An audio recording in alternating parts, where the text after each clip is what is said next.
Welcome back to our first question of today. Is the city of Hà Giang still what we came for, or has it become something else after all? After our long ride from Vinh Quang, which is nestled deep in the rural district of Hong Su Phi, we finally have the opportunity to explore the mega mountain city of the northeastern parts of Vietnam. Not to tick the boxes, but to feel the pulse of this very city which is called Hà Giang, not as a postcard, but as something that is existing also in real life. We have all heard the stories, some true, a few tangled in exaggeration, and others spun as tales of untouched beauty, wild parties, soulful encounters, and some even carefully staged as real experiences. But now, let us uncover what the city of Hà Giang is really like, and what are the pure myths, and what are the parables born of misbeliefs and wishful thinking, and I honestly trust that now it is high time to separate the true and lived reality from the imaginary legends. Because beneath the roar of motorbikes and the rhythm of morning markets, something ancient stirs here. The city of Hà Giang is not just a place, but it is a threshold, a rite of passage, as well as a keeper of centuries-old memory. Long before the loop became legend, this land was part of the ancient kingdom of Nam Quang, a northern frontier that flourished between the 11th and 13th centuries. Its limestone peaks and winding rivers carried trade, stories, and spiritual echoes across borders and cultures. Later, the Dai Viet kingdom extended its reach here, blending imperial influence with the resilience of local chiefdoms. Even then, Hà Giang remained fiercely independent with its ethnic communities preserving rituals, languages, and wisdom that is still shaping the city's soul as of today.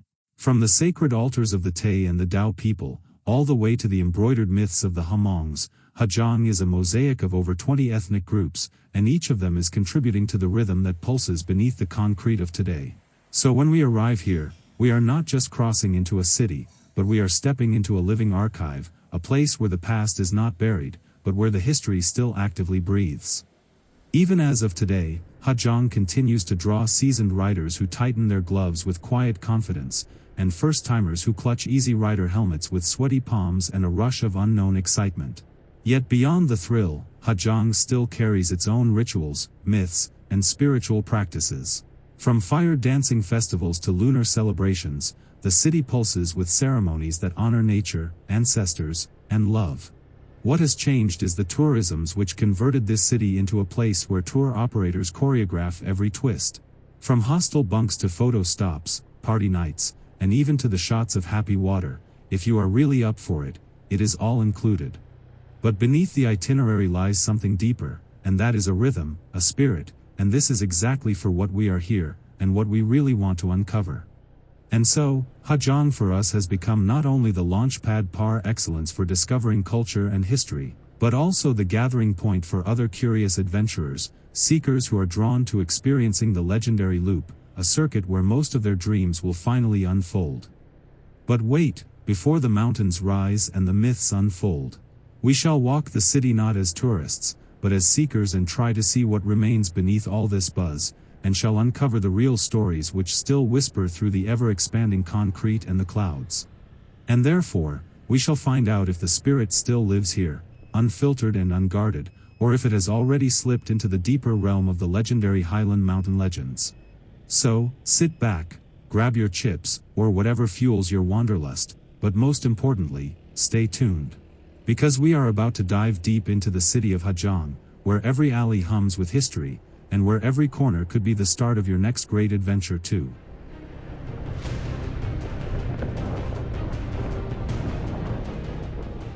As we now crossing the Ca Yen Bien Tu Bridge, we are actually leaving Hà Giang's western urban core, which is the administrative and commercial center behind us, as we heading toward the eastern bank, where the terrain becomes much more rural and mountainous.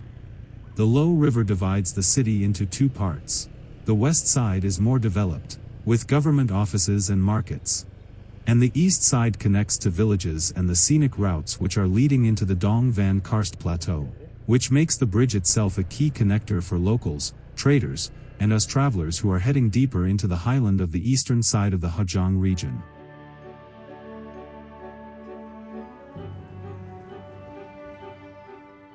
We are now back on the west side here in the heart of central Hà Giang City, near to the March 26 Square and the promenade overlooking the banks of the Low River. From here we get a clear view of Hà Giang's quieter eastern bank. The promenade consists of a stretch of shaded walkway, benches, and the Kilometer Zero marker which is nestled beside the river promenade. This part is a rather calm area, a nice open space where the city gives way to the highlands, and where many travelers pause before heading north and deeper into the mountains. Here we are looking on to March 26 Square, which is Hà Giang's central civic space where locals gather for festivals, parades, and evening markets. A monument here honors President Ho Chi Minh's historic visit, reflecting his enduring connection to the region and its role in Vietnam's early nation building. And finally, here stands the Kilometer Zero marker, the official point used to measure distances across Hà Giang province. It is a symbolic and logistical landmark, especially for travelers beginning the Hà Giang loop. While the National Highway QL2 technically bypasses the city center to the west, as it is serving as the main artery which is connecting Hà Giang to Hanoi and Tuan Quang.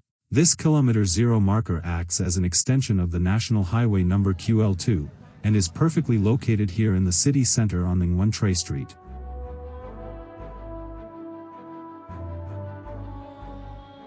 Now we are overlooking the March 26 Square, which is the central gathering space here in the city of Hà Giang, and designed for public events, cultural celebrations, and everyday leisure. It is located besides the Low River, the Kilometer Zero marker, and just next to the Hà Giang City Viewpoint Hill, an elevation which is overlooking the plaza and the city and known locally as Don Phap Din Nui Cam.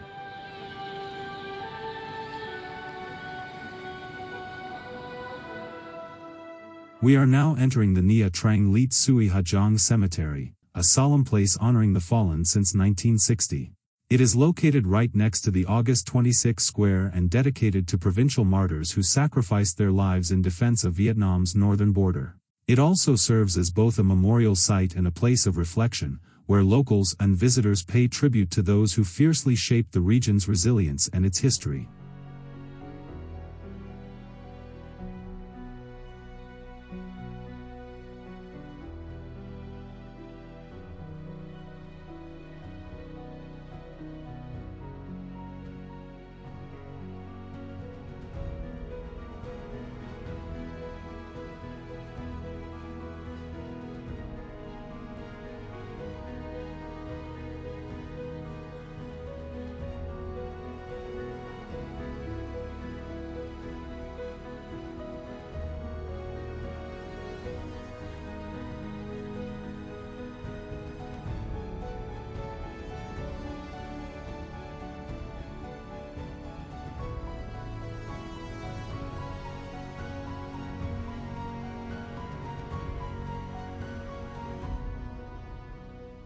Welcome to our late lunch by the Low.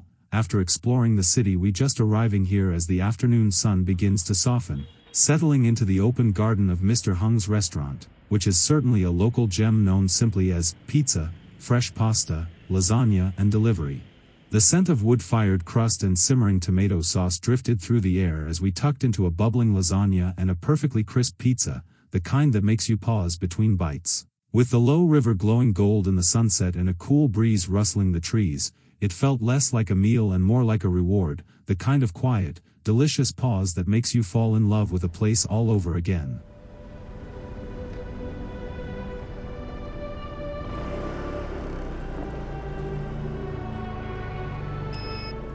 Now, as we are on our way to the dinner restaurant, let me quickly finish the story about the Kilometer Zero marker point, which is also the starting point where most local and regional journeys begin. As we already mentioned, the National Highway QL2 actually bypasses the city center to the west, skirting the urban core to reduce congestion and allows smoother transit for long-haul vehicles and heavy road freighters. But even then, the Kilometer Zero monument is actually the starting point, where all the roads branch out to places like Quán Ba, Yen Minh, Dong Van, and Mio Vac, which borders with the Dong Van district to the west and the Chao Bang province to the east, and placing it near to the China frontier, and forming the backbone of northern Vietnam's most scenic motorbike route. As we have already seen it ourselves, the marker is a very prominent gathering spot for riders, guides, and locals alike, and serving as both a practical reference point and a cultural waypoint for almost all onward journeys into Vietnam's northeastern frontiers. Furthermore, The city of Ha Giang also serves as the main starting point for the Ha Giang Loop, a popular motorbike route that spans the mountainous districts of northern Vietnam, including Dong Van, Mio Vac, and Yen Minh. Most of the tour agencies offering guided or self-drive loop tours are based here in the city, particularly around the central area near the March 26 square. Here, travelers can rent motorbikes, arrange permits for border zones if needed, and receive the latest route briefings before beginning the multi-day journey through the geopark of the Dong Van Karst Plateau. For those less confident on two wheels, many operators provide an easy rider option, where travelers ride Pillion on a motorbike driven by an experienced local guide. This allows visitors to enjoy the landscape safely while gaining insights from someone with local knowledge who knows the terrain and the culture from first-hand. Combined with the city's infrastructure, accommodations, and transport links, it is no surprise that Ha Giang City serves as the logistical launchpad for exploring this amazing region.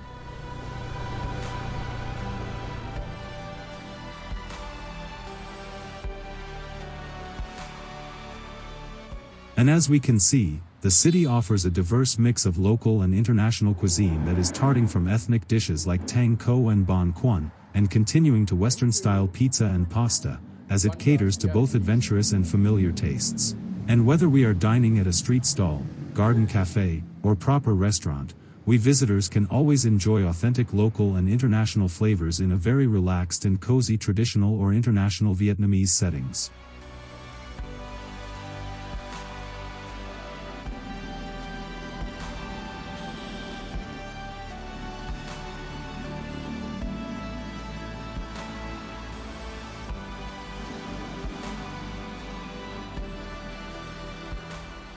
Good morning from the Hoa Quang Hotel 2, a centrally located hotel that is offering everything I need for a smooth and comfortable visit. The rooms are clean and spacious, with large beds, two-way air conditioning, a TV, and fast internet. One standout feature is the massive, covered parking area, perfect for both cars and motorbikes, with direct lift access to each floor. The staff is friendly and helpful, and the overall value for money makes it an ideal base for me exploring the city and preparing myself for piercing further into the loop of the Ha Giang frontier region.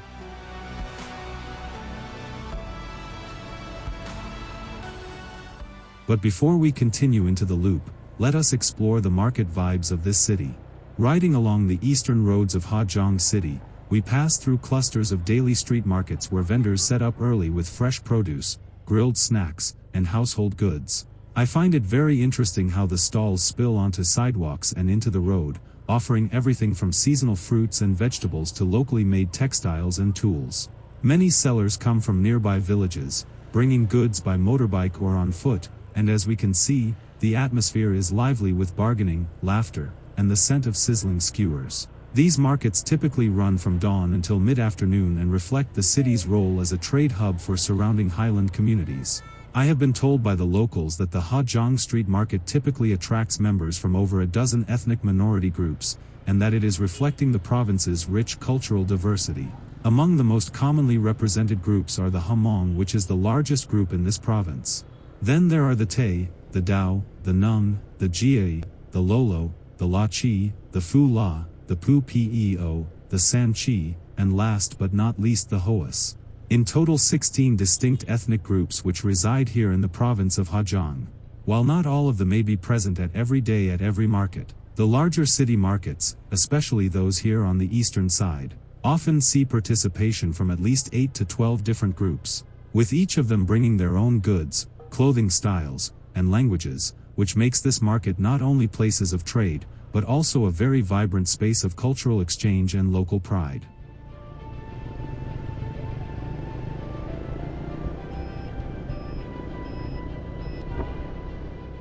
And here on my left is the Bao Tong Ha Giang History Museum, a gallery which offers us visitors a concise overview of the province's ethnic diversity, revolutionary history, and cultural heritage through curated artifacts and exhibits, as well as serving as an educational stop for all of us seeking context before exploring into the highlands.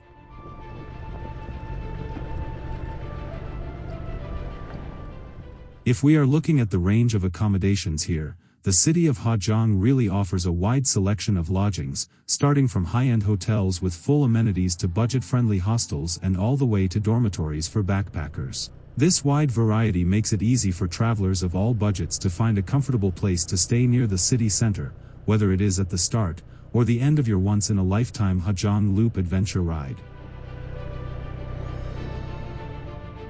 Now for anyone interested, the exact inauguration date of the Kilometer Zero marker, which is located here on my left-hand side, is not publicly documented, but it was established as the official starting point of the national highway number QL2, and later became a symbolic landmark for the Hà Giang Loop, and the marble version was then later additionally added to highlight its cultural and geographic important significance.